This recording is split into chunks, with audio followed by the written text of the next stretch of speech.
Bismillahirrahmanirrahim. Assalamualaikum warahmatullahi wabarakatuh. Salam dan bahagia.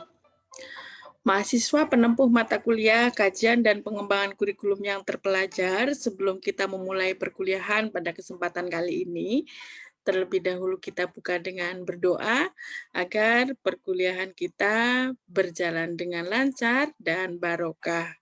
Berdoa disilahkan. Berdoa cukup. Mahasiswa penempuh mata kuliah, kajian, dan pengembangan kurikulum yang terpelajar, minggu ini kita memasuki pertemuan kelima, yang mana kita akan membahas materi tentang perencanaan kurikulum. Nah, sebelum kita membahas pertemuan kelima ini, kita mengingat kembali bahwa pada 4 pertemuan kemarin kita telah membahas. Pada pertemuan pertama kita membahas tentang konsep dasar kurikulum, sekaligus kita membahas analisis implementasi kurikulum 2013 pada sekolah masing-masing. Kemudian pada pertemuan kedua kita telah membahas urgensi kedudukan kurikulum dalam Sisdiknas, manajemen berbasis sekolah dan pendidikan. Kemudian pada pertemuan ketiga kita membahas tentang pengembangan dan struktur kurikulum. Yang mana pada pertemuan pertama sampai ketiga telah kita mencoba membuat rancangan pengembangan kurikulum di sekolah dasar versi masing-masing. Bagi yang sekolah, memperlihatkan keunggulan sekolah masing-masing. Bagi yang belum kerja di sekolah dasar, merancang kira-kira kalau memiliki sekolah itu nantinya kurikulumnya akan dikembangkan berbasis apa. Sehingga kemarin teman-teman sudah mengirimkan rancangan artikel, latar belakang, sekaligus judul terkait dengan tugas yang akan dikumpulkan di UAS besok, yaitu terkait dengan membuat artikel terkait pengembangan kurikulum yang ada di sekolah masing-masing atau rancangan kurikulum yang ideal menurut teman-teman. Kemudian minggu kemarin seharusnya pertemuan keempat kita membahas tentang landasan filosofis pendidikan dasar, namun seperti yang Rabu kemarin kita sampaikan bahwa Prodi Pendidikan Dasar Program Magister UST memiliki gawe ya. Kemarin kita menyelenggarakan workshop pengembangan kurikulum prodi kita, sehingga kemarin itu merupakan momen yang menurut saya sangat disayangkan bagi teman-teman karena hubungannya sangat terkait dengan mata kuliah kita pengembangan kurikulum, sehingga pertemuan keempat kemarin kita isi dengan melihat bagaimana sih pelaksanaan pengembangan kurikulum yang ada meskipun di kancah Dikdas. Sebetulnya tidak apa-apa, tidak harus melulu sekolah dasar yang implementatif, karena kan nantinya juga teman-teman pastinya memiliki keinginan juga untuk berkarir menjadi dosen, baik dosen S1 maupun S2, sehingga pengetahuan pengembangan kurikulum tidak hanya berhenti di sekolah dasar, tetapi seperti apa pengembangan kurikulum di perguruan tinggi. Kemarin sudah teman-teman ikuti di kegiatan workshop tersebut, sehingga materi yang harus kita pelajari di pertemuan kemarin kita gabungkan di pertemuan ini, di pertemuan kelima, yang membahas tentang landasan filosofis pendidikan dasar dan perencanaan kurikulum. Tugas yang teman-teman kumpulkan sudah kami terima dan sudah kami koreksi semua. Nanti saat pembelajaran sinkronus akan kita sampaikan langkah selanjutnya yang harus teman-teman lakukan untuk menyelesaikan artikel tersebut. Nah, bagi Bu Iso dan Mbak Isti, mungkin nanti bisa mempersiapkan kira-kira artikel yang akan dibuat itu tentang apa, khususnya tentang pengembangan kurikulum. Mungkin Bu Iso akan sharing bagaimana kurikulum yang digunakan di sekolahnya di Cirebon, atau membuat kurikulum, pengembangan kurikulum yang ideal menurut Bu Iso dan Mbak Isti. Nanti kita bisa diskusikan saat sinkronus. Nah, pada kesempatan kali ini kami akan menyampaikan sedikit materi pancingan yang akan kita gunakan untuk bahan diskusi nanti saat kegiatan sinkronus, yaitu terkait dengan landasan filosofis dan perencanaan kurikulum. Seperti yang telah kita ketahui bersama dan sudah kita bahas berulang kali ya di pertemuan pertama sampai pertemuan ketiga, bahwasanya kurikulum itu memiliki peran yang sangat penting untuk kesuksesan tujuan proses pembelajaran. Kurikulum memiliki kedudukan yang sangat urgent, yang sangat vital untuk menjamin bagaimana implementasi sistem pendidikan nasional yang sudah ada, dan bagaimana manajemen sekolah harus dilakukan, serta pembelajaran bagaimana harus dilakukan, itu semua mengacu pada kurikulum. Saat kita akan mengembangkan kurikulum, kita juga harus mengetahui landasan filosofis yang digunakan di pendidikan dasar. Sebelum kita membahas landasan filosofis apa saja yang perlu dipertimbangkan dan diperhatikan, terlebih dahulu kita melihat pengertian filosofis itu sendiri. Apa itu pandangan filosofis? Pandangan filosofis dapat diartikan sebagai cara melihat pendidikan dasar dari hakikat pendidikan dalam kehidupan manusia. Jadi lebih kepada seberapa penting sih pendidikan untuk seseorang, untuk manusia? Kenapa sih harus sekolah pendidikan dasar? Atau kenapa sih harus ada sekolah dasar? Atau untuk apa pendidikan SD itu perlu dikembangkan? Itu pertanyaan-pertanyaan yang harus dijawab sebagai landasan filosofis. Kenapa sih harus sekolah dasar? Kenapa harus sekolah? Kenapa harus berpendidikan? Bagaimana letak pentingnya sekolah dasar, itu yang akan dijawab pada landasan pandangan filosofis. Pandangan landasan filosofis juga diartikan sebagai pertimbangan atau alasan yang menggambarkan bahwa peraturan yang disusun itu mempertimbangkan pandangan hidup, kesadaran, dan cita hukum yang meliputi suasana kebatinan serta falsafah bangsa Indonesia yang bersumber dari Pancasila dan pembukaan dasar Republik Indonesia. Nah, kalau dilihat dari pandangan filosofis, kenapa harus sekolah SD, kenapa harus ada pendidikan sekolah dasar? Sebagai landasan filosofisnya, kita bisa mengacu pada landasan filosofis ini, yaitu Pancasila dan pembukaan Undang-Undang Republik Indonesia. Seperti apa nanti akan kita bahas pada pertemuan kali ini. Berbicara mengenai sekolah dasar, sebetulnya yang namanya pendidikan dasar itu cakupannya sebetulnya bukan hanya ada di sekolah dasar.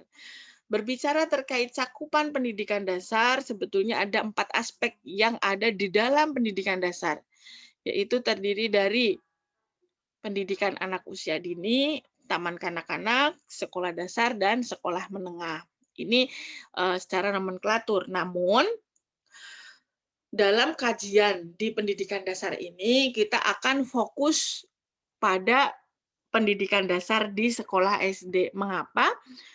Karena bahasan mengenai pendidikan anak usia dini dan taman kanak-kanak sudah ada prodinya sendiri ya, PAUD ya, pendidikan anak usia dini. Jadi ada pendidikan guru, PG PAUD, yang mana PG PAUD itu include PAUD dan taman kanak-kanak. Kemudian sekolah menengah pertama juga sudah ada spesifikasi bahasan sendiri untuk kurikulum sekolah menengah, sehingga pada pendidikan dasar ini, kurikulum kita akan kita fokuskan membahas pada cakupan di tingkat sekolah dasar. Ada 3 landasan filosofis pendidikan dasar yang menjadi patokan mengapa sih harus ada pendidikan sekolah dasar, atau untuk apa sih pendidikan SD itu perlu dikembangkan. Ada 3 landasan. Landasan pertama adalah bahwasanya siswa di usia sekolah dasar yaitu kalau di sekolah dasar negeri 7 tahun ya, tetapi kalau di swasta itu masih boleh 6 tahun atau secara keseluruhan usia 6 sampai 13 tahun ini merupakan usia yang sangat strategis yang dapat kita gunakan untuk mempengaruhi, mengkondisikan, dan mengembangkan, mengarahkan perkembangan mental fisik, sosial pada anak dalam mencapai kedewasaan. Atau biasa kita sebut di usia 6 sampai 13 adalah usia golden age. Masa-masa paling strategis atau masa-masa paling penting dalam mengembangkan jiwa anak gitu. Atau dikatakan sebagai di usia 6 sampai 13 tahun ini pendidikan memiliki peran yang sangat strategis untuk mengembangkan kecerdasan dan kepribadian seseorang. Itulah mengapa pendidikan dasar atau SD itu perlu dikembangkan dengan baik. Mana buktinya nanti kita bahas di bagian ketiga ya terkait dengan teori-teori. Kemudian yang kedua, bahwa proses pendewasaan yang sistematik dan sistemis itu diyakini lebih efektif dan bermakna, artinya lebih memberikan hasil yang lebih baik dan menguntungkan dilakukan pada usia 6 sampai 13 tahun ini, serta proses pendewasaan yang dilakukan pada usia ini nantinya akan dijadikan sebagai proses sosialisasi atau pergaulan dalam keluarga dan masyarakat dalam pembudayaan interaktif dan kehidupan budaya. Apakah betul usia 6 sampai 13 tahun itu adalah masa perkembangan mental yang bagus, masa dalam interaksi budaya yang terbaik? Itu didukung pada teori-teori belajar dan teori-teori psikologis yang dijadikan sebagai landasan ketiga. Di berbagai teori psikologis, khususnya teori belajar, lebih spesifik lagi pada teori behavioristik, teori kognitif, teori humanis dan sosial dikatakan bahwa usia 6 sampai 13 tahun inilah usia yang paling tepat digunakan untuk perkembangan mental baik fisik, sosial maupun budaya seseorang. Nah, seperti apa teori behavioristik, kognitif, humanis dan sosial pastinya mungkin teman-teman sudah mendapatkan teorinya di mata kuliah psikologi atau di jenjang sebelumnya. Saya hanya akan membahas sedikit yang disampaikan oleh teori behavioristik atau teori perubahan perilaku adalah belajar menurut teori behavioristik yaitu adanya perubahan perilaku, yang mana perubahan perilaku itu dilakukan melalui kegiatan stimulus dan respon. Nah, pemberian stimulus jika menginginkan respon yang terbaik dengan perubahan perilaku yang terbaik, dikatakan bahwa akan berpengaruh berdampak baik atau mendapatkan respon dengan baik stimulus tersebut jika dilakukan di usia 6 sampai 13 tahun. Hal itu juga didukung oleh teori kognitif, dalam hal ini adalah Piaget yang menyebutkan bahwa teori perkembangan anak itu dibagi menjadi 4 tahapan, yaitu teori praoperasional, teori sensori motor, teori konkret operasional, dan formal operasional. Yang mana pada umur 6 sampai 13 tahun itu masuk dalam tahapan teori konkret operasional. Karakteristik pada tahapan teori konkret operasional ini disampaikan bahwa siswa di umur 6 sampai 14 tahun itu merupakan tahapan di mana mereka sudah berpikir kritis dan proses pembelajarannya harus berbasis konkret. Jika kita memfasilitasi proses pembelajarannya berbasis konkret ini, maka kecerdasan seseorang itu akan meningkat dengan tinggi.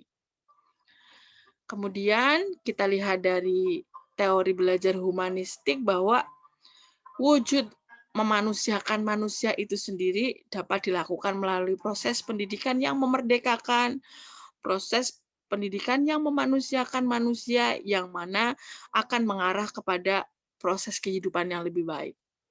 Sedangkan di teori sosial disebutkan bahwa perubahan perilaku atau pembentukan perilaku seseorang khususnya pada aspek sosial itu diimplementasikan di umur terbaiknya adalah di umur 6 sampai 13 tahun. Itulah mengapa pendidikan di sekolah dasar itu merupakan pondasi atau hal yang harus dikembangkan secara baik karena di pendidikan dasar atau di sekolah dasar inilah merupakan tempat yang strategis untuk memberikan pendidikan yang terbaik yang dijadikan sebagai bekal untuk pendidikan selanjutnya. Nah, berdasarkan ketiga aspek landasan filosofis ini, kita semua memiliki PR yang sangat luar biasa sebagai guru SD atau sebagai seseorang yang akan mencetak atau mencetak seseorang yang akan menjadi guru SD itu memiliki tanggung jawab yang sangat luar biasa karena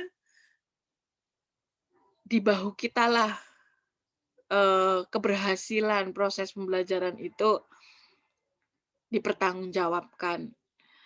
Bagaimana kita mendidik mereka, bagaimana kita mengembangkan mental anak didik kita, itulah yang akan menjadikan benar-benar pondasi untuk mereka lebih baik. Sehingga jika kita menginginkan hasil anak didik kita yang berkualitas, maka terlebih dahulu kita dululah yang berkualitas agar besok juga siswanya berkualitas, guru-gurunya juga berkualitas.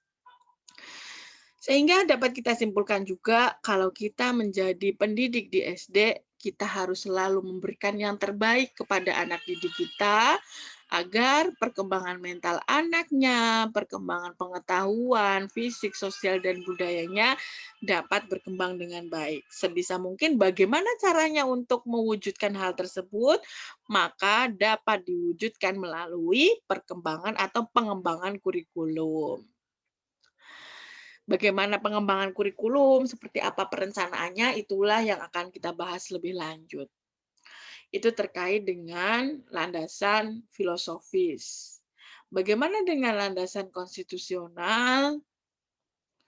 Sudah jelas bahwa di pembukaan Undang-Undang Dasar 1945 disebutkan bahwa salah satu tujuan pembentukan Negara Kesatuan Republik Indonesia ini adalah mencerdaskan kehidupan bangsa. Bagaimana bisa cerdas? Salah satunya yaitu melakukan proses pendidikan. Pendidikan yang seperti apa yang terbaik? Bisa terbaik kalau pondasinya baik. Pondasinya apa? Yaitu pondasinya adalah pelaksanaan pembelajaran di sekolah dasar. Kalau pondasinya sudah baik, kemungkinan besar untuk tingkat yang lebih tinggi dapat berjalan kokoh karena sudah pondasinya baik. Namun kalau pondasinya tidak kokoh atau lemah, maka kemungkinan besar kesuksesan itu juga kecil. Di samping pada pembukaan undang-undang, kita juga bisa lihat landasan konstitusional pada amandemen Undang-Undang Dasar 1945 pada bab 12 pasal 28A ayat 1 disebutkan bahwa setiap orang berhak mengembangkan diri melalui pemenuhan kebutuhan dasarnya, berhak mendapat pendidikan dan memperoleh manfaat dari ilmu pengetahuan dan teknologi, seni dan budaya demi meningkatkan kualitas hidupnya demi kesejahteraan umat manusia. Diperkuat lagi pada pasal 31 ayat 2 yang menegaskan bahwa setiap warga negara wajib mengikuti pendidikan dasar dan pemerintah wajib membiayainya. Sehingga sudah jelas bahwa untuk apa pendidikan sekolah dasar perlu dikembangkan sudah terjawab baik dari landasan filosofis maupun konstitusional. Dari landasan konstitusional dapat disimpulkan juga bahwa kenapa harus ada SD dan SD kenapa harus dikembangkan sebagai wujud dalam rangka mencerdaskan kehidupan bangsa, sebagai wujud pemenuhan hak asasi manusia, dan sebagai wujud ketaatan manusia, ketaatan warga Indonesia karena diwajibkan harus mengikuti pendidikan dasar. Sudah kuat jawabannya, maka benar-benar sangat urgent pendidikan sekolah dasar perlu dikembangkan. Seperti yang sudah kami sampaikan, bagaimana mengimplementasikan apa yang tadi sudah disampaikan sebelumnya, maka kita dapat mengimplementasikannya melalui pengembangan kurikulum. Bagaimana pengembangan kurikulum, apa saja struktur kurikulum, kemarin sudah kita bahas ya di pertemuan ketiga, dan di pertemuan kelima ini kita sudah lebih ke spesifik ke perencanaan kurikulum. Sebelum kita membahas lebih jauh perencanaan kurikulum yang perlu diperhatikan saat kita akan merencanakan kurikulum, kita terlebih dahulu membahas tentang pengertian perencanaan itu sendiri. Kita sudah biasa berbicara ya, hanya kita berencana sesuatu, merencanakan sesuatu. Nah, sebetulnya apa sih perencanaan itu? Perencanaan diartikan sebagai proses menentukan tujuan dan sasaran yang ingin dicapai dan menetapkan bidang serta sumber daya yang diperlukan agar seefisien dan seefektif mungkin. Perencanaan ini harus dipersiapkan sebelum menerapkan fungsi manajemen lainnya, karena perencanaan inilah sebagai penentu kerangka kerja melaksanakan fungsi manajemen lainnya. Kalau perencanaan ini belum direncanakan dengan baik, maka manajemen lainnya, kegiatan-kegiatan lainnya, kerangka-kerangka kerja lainnya, pastinya tidak dapat berjalan dengan baik, tidak dapat berjalan dengan efektif dan efisien jika belum disusun secara kuat atau secara baik. Nah, apa itu perencanaan kurikulum? Perencanaan kurikulum dapat diartikan sebagai perencanaan peluang belajar yang dimaksudkan untuk mendorong siswa menuju perubahan perilaku yang diinginkan dan menilai sejauh mana perubahan terjadi pada siswa.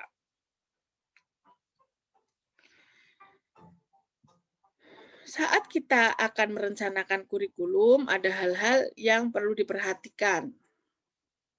Ini juga kemarin sudah dibahas ya saat kita mengikuti workshop kurikulum. Jadi saat kita memiliki angan-angan, memiliki sekolah ideal, memiliki sekolah masa depan, kemudian diwujudkan dengan pengembangan kurikulum dan akan merencanakan kurikulum, hal yang perlu kita perhatikan adalah kita harus berpikir bahwa kurikulum yang dikembangkan ini harus berorientasi masa kini dan masa depan. Jadi kita harus bisa melihat di masa depan itu masyarakat itu membutuhkan apa sih dan bagaimana peran pendidikan untuk memfasilitasi kebutuhan tersebut. Misalkan saja saat ini kita sedang masa kini berada pada revolusi industri 4.0 dan di masa depan ada revolusi industri 5.0. Orang yang hidup di revolusi industri 5.0 dan 4.0 itu apa yang harus dikembangkan? Misalkan ternyata mereka itu harus memiliki kemampuan teknologi yang baik. Maka proses perencanaan kurikulum kita harus berorientasi pada perkembangan teknologi. Orang yang nanti hidup atau bekerja di revolusi industri 4.0 dan 5.0 perlu apa sih? Misalkan perlu memiliki keterampilan abad 21, 4C misalkan. Memiliki komunikasi yang baik, bisa berpikir kritis, memiliki sikap kreatif, mampu bekerjasama atau kooperatif dengan baik. Nah, kalau memang itu yang dibutuhkan di masa depan, di keterampilan abad 21, maka pembelajaran yang dikembangkan di kurikulum kita ya harus bisa bagaimana meningkatkan kemampuan berkritis siswa, bagaimana melakukan proses pembelajaran yang bisa meningkatkan kreativitas siswa, bagaimana mengajarkan mereka komunikasi dan kerjasama yang baik, itu harus dilihat. Nah, tidak hanya berangan-angan atau berorientasi masa depan dan masa kini, kita juga harus memikirkan kira-kira cara, metode, tindakan yang tepat untuk mencapai tadi itu seperti apa? Caranya, metodenya agar anak-anak bisa berpikir kritis, bisa kreatif, bisa berkomunikasi dengan baik, bisa bekerja sama dengan baik itu tindakan, metode pembelajaran, materinya bakal seperti apa itu harus disiapkan semua saat kita melakukan perencanaan kurikulum. Oh, ternyata pembelajaran yang kreatif itu dilakukan dengan implementasi model project based learning, problem based learning, maka itulah yang perlu kita aplikasikan dalam proses pembelajaran. Kualitasnya juga harus diperhatikan apakah betul project based learning ini terimplementasi dengan baik. Apakah betul bisa meningkatkan kreativitas? Apakah betul bisa meningkatkan critical thinking? Apakah betul bisa meningkatkan communication dan cooperation? Itu harus diperhatikan dengan baik. Nah, bagaimana untuk memperlihatkan apakah itu sukses atau tidak? Maka dalam merencanakan kita juga perlu memperhatikan penilaian. Apakah sudah tercapai itu sikap yang diinginkan? Apakah sudah tercapai itu pengetahuan yang hendak dicapai sampai kepada keterampilannya, apakah sudah tercapai atau belum, itu dilakukan melalui proses penilaian. Sehingga saat merancang kurikulum, merencanakan kurikulum, keempat aspek ini semua harus diperhatikan dan dipastikan semua berkualitas, agar hasilnya juga berkualitas. Saat kita akan merencanakan kurikulum, apakah cukup kita saja, misalkan yang memiliki sekolah yang akan mengembangkan? Tentu tidak. Saat kita akan merencanakan kurikulum, banyak pihak yang harus terlibat dalam perencanaan kurikulum.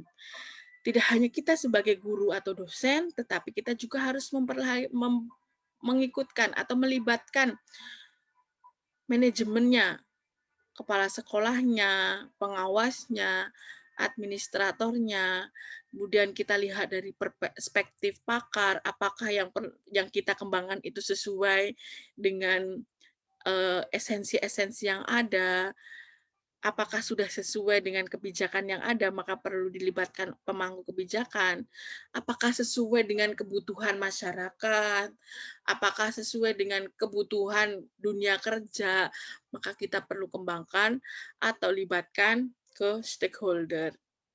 Nah, semua aspek ini perlu diberi kesempatan untuk menyampaikan gagasan. Kira-kira besok itu butuh siswa yang seperti apa? Butuh sosok anak yang seperti apa yang bisa dikembangkan dalam proses pembelajaran. Nah, dari situ nanti kita fasilitasi melalui pengembangan kurikulum. Kemudian langkah-langkahnya secara spesifik apa yang harus kita lakukan?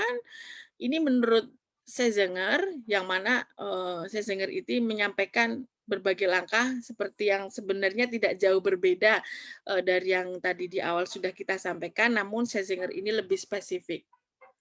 Kalau kita tadi di sini berangkat dari langsung orientasi masa depan dan masa kini, di sini di Seizinger disebutkan bahwa tidak hanya berorientasi masa depan dan masa kini, tetapi saat kita mengembangkan kurikulum, itu kita sebutkan masalah atau kebutuhan kurikulumnya.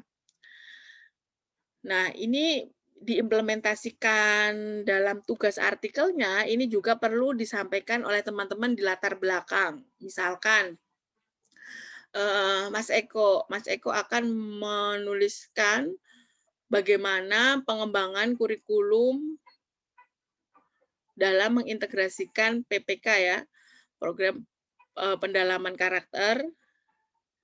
Nah, di situ disebutkan di masa COVID. Di situ disebutkan, sebutkan masalah dan kebutuhan kurikulum. Kenapa sih PPK itu juga perlu dikembangkan? Nah, sampaikan masalahnya. Apakah karakter-karakter siswa di masa daring ini bermasalah? Misalkan karakternya bermasalah karena pembelajarannya lebih ke pengetahuan. Nah, disampaikan lah karena masalah dari eh, saat COVID itu karakternya bermasalah, tidak terinternalisasi dengan baik, maka perlu dibutuhkan pengembangan kurikulum yang terintegrasi dengan PPK di masa COVID. Nah, maka untuk Mas Eko itu disampaikan di latar belakang masalah-masalah apa hubungannya dengan PPK yang ada di masa COVID. Kemudian contoh lain, misal punya Mas Fajar, akan memperlihatkan bagaimana pengembangan kurikulum yang berbasis bilingual school. Nah, sebutkan masalah-masalahnya. Ada masalah apa sih terkait bilingual school di lapangan? Misalkan, ternyata setelah selesai sekolah, mereka tidak bisa bekerja sama dengan pihak-pihak internasional. Atau sampaikan juga seberapa penting bilingual school atau kecerdasan linguistik itu perlu. Sampaikan juga masalah-masalah siswa-siswa yang tidak memiliki kecerdasan linguistik itu penyebabnya nanti jadi orang yang seperti apa sih? Itu perlu disampaikan sehingga dikembangkan, itulah namanya pengembangan kurikulum bilingual. Setelah tahu identifikasi masalahnya, kemudian dibutuhkan kurikulum yang seperti apa, baru dikembangkan tujuannya. Misalkan tadi tujuannya adalah agar anak-anak memiliki kecerdasan linguistik. Untuk Pak Eko, tujuannya adalah agar meskipun di pandemi COVID, karakter anak tetap terbentuk. Misalkan untuk Mas Agus, toleransinya lebih terbentuk dan lain sebagainya, itu diidentifikasi, baru merencanakan. Kira-kira untuk dapat terimplementasi PPK yang baik di masa COVID, itu sumber dayanya harus bagaimana, gurunya harus bagaimana, gurunya siap belum, untuk menjadi kelas yang bilingual, gurunya siap belum, itu harus dirancang. Kemudian sebutkan fungsi dan pilih komite kurikulum yang akan digunakan untuk perencanaan. Jadi yang namanya kebutuhan, analisis kebutuhan itu kan juga dihubungkan dengan tadi stakeholder ya, komitenya ya. Masyarakat itu butuh apa, itu disampaikan.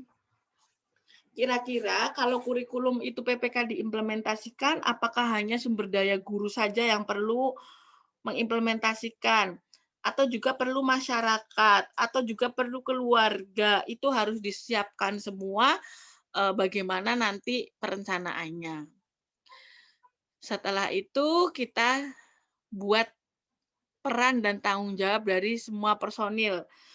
Tadi misalkan toleransi yang akan dikembangkan, tugasnya sekolah itu ngapain sih biar toleransinya bisa tumbuh. Tugasnya masyarakat itu ngapain sih biar toleransinya anak bisa tumbuh. Tugasnya keluarga itu ngapain sih biar toleransinya biar tumbuh, itu perlu dirancang sedemikian rupa agar tujuan dan sasarannya tadi bisa terimplementasi dengan baik. Kemudian identifikasi dan analisis kemungkinan kurikulum baru atau inovasi. Jadi saat pelaksanaan itu misal peran tanggung jawab itu ternyata ada hal-hal misalkan, oh ternyata masyarakat nggak bisa nih berperan baik. Nah, kemungkinan alternatif kurikulum lainnya atau program kurikulum lainnya yang mendukung agar masyarakat berperan aktif itu apa untuk terwujudnya kurikulum yang sesuai tujuan, itu juga perlu diperhatikan. Kemudian tidak hanya memilih programnya, tetapi dinilai apakah sudah sesuai sasaran, apakah sudah sesuai kebutuhan. Setelah dinilai, dirancang ulang. Setelah dirancang ulang, baru diimplementasikan dalam program pembelajaran dan dievaluasi secara berkesinambungan untuk mencapai kurikulum yang lebih sempurna sesuai dengan kebutuhan. Saat kita akan merencanakan kurikulum yang sesuai kebutuhan tadi, elemen yang perlu ada dalam perencanaan itu adalah ada goals and priorities. Jadi tujuan dan prioritasnya harus terlihat. kontennya, materinya apa, pembelajarannya mau seperti apa. Misalkan tadi yang diinginkan adalah agar saat besok anak-anak itu lulus di dunia kerja itu mampu memiliki keterampilan di abad 21, 4C atau 4C. Bisa kreatif, jenis pembelajaran agar dia bisa kreatif itu seperti apa? Konten pembelajaran agar dia bisa berpikir kritis itu seperti apa? Organisasi pembelajaran yang bisa membuat dia itu nanti bekerja sama dengan baik itu seperti apa? Organisasi isi yang menjadikan dia itu nanti bisa berkomunikasi, bisa bekerja sama yang baik itu seperti apa harus dijelaskan detail sampai kepada jenis evaluasinya.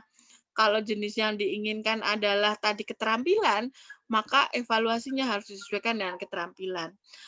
Kalau akan melihat bagaimana kesuksesan di aspek pengetahuan, maka jenis evaluasinya juga harus tepat untuk mengukur aspek pengetahuan. Begitu juga bagaimana kita juga mampu mengukur aspek sikap agar tepat sasaran. Ini aspek-aspek lain yang perlu kita pastikan saat kita kesimpulan dari yang tadi sudah dibahas di depan ya, saat kita akan merencanakan kurikulum, itu pastikan ya konsepnya jelas tadi, mau dibawa kemana sih, tujuannya apa, harus jelas. Kerangka kerjanya, tanggung jawab, peran setiap masing-masing aspek itu juga harus diperhatikan. Kemudian antisipasi tadi kalau misalkan ternyata ada satu aspek yang tidak bisa bertanggung jawab dengan baik, kita harus memiliki alternatif program atau kegiatan lainnya untuk antisipasi dan reaksi sesuai dengan kelemahan tadi. Kalau misalkan masyarakat itu lemah dalam menciptakan budaya komunikasi yang baik, maka bagaimana alternatif solusi lain untuk menutup kelemahan ini? Ini sebagai wujud antisipasi dan kegiatan reaktif pihak sekolah dalam pengembangan kurikulum. Dan semua kebutuhan, minat yang ada pada siswa itu harapannya semua itu difasilitasi dengan baik dengan kurikulum. Nah, sekarang kalau kita menginginkan atau kita punya angan-angan akan membuat sekolah atau akan menjadikan sekolah kita saat ini menjadi sekolah yang unggul, bagaimana untuk menyiapkan sekolah unggul tersebut? Kurikulumnya harus seperti apa? Pertama, pendekatan yang harus kita lakukan adalah pendekatan holistik. Pendekatan holistik yang dimaksud di sini adalah pendekatan secara menyeluruh. Menyeluruh apanya? Pastikan semua aspek di sini juga unggul. Misalkan menyeluruh dari aspek siswa. Kita harus bisa memfasilitasi siswa agar menjadi siswa yang seseorang yang cerdas dan berbakat. Dari segi pengajar, kita harus mempersiapkan pengajar yang profesional dan andal. Dari segi fasilitas, kita harus memfasilitasi dengan fasilitas yang baik dan memadai. Dari segi manajemennya juga pengelolaannya harus baik dan profesional agar nanti sekolahnya bisa unggul. Itu dari pendekatan holistik. Sedangkan dari pendekatan sosiokultural, kita harus memperlihatkan atau melibatkan sumber-sumber daya manusia yang berkompetensi, yang berkompeten termasuk guru sebagai pelaksana kurikulum. Nah, salah satunya misalkan kita akan mengembangkan kurikulum yang baik atau menjadikan sekolah itu unggul sesuai penelitian-penelitian yang sudah ada itu biasanya, dan ini terbukti ya, penelitian yang dilakukan itu di daerah Bantul sudah terbukti bahwa sekolah akan unggul itu jika ada di sekolah tersebut ada 2 lulusan S2 yang bisa atau lulusan dari magister yang bisa memanajemen atau mengelola sekolah itu dengan berkualitas. Nah, salah satunya nanti teman-teman jika selesai sekolah di sini harapannya juga akan, bisa menjadikan, eee, pendukung agar sekolah yang teman-teman sekarang ampu atau sekolah besok yang akan kalian gunakan untuk mengabdi bisa menjadi lebih unggul. Dan terakhir, agar menjadikan sekolah itu unggul, maka lakukan pengembangan kerangka perencanaan.